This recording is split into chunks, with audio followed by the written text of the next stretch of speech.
আমি বিশ্বাস করি আপনারা শহীদ প্রেসিডেন্ট জিয়াউর রহমানের আদর্শে আরো উজ্জীবিত হয়ে আগামী নির্বাচনে সাফল্যের জন্য ঐক্যবদ্ধভাবে কাজ করবেন।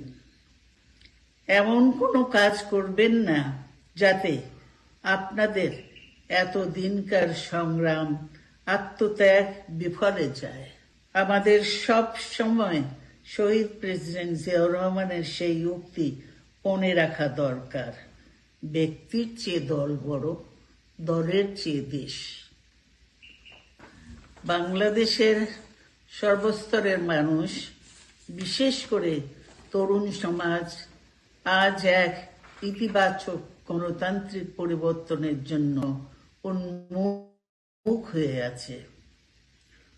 ক্ষুদ্র ক্ষুদ্র সংকীর্ণতা ভুলে দেশ ও জাতির বৃহত্তর স্বার্থে আমাদের কাজ করতে হবে।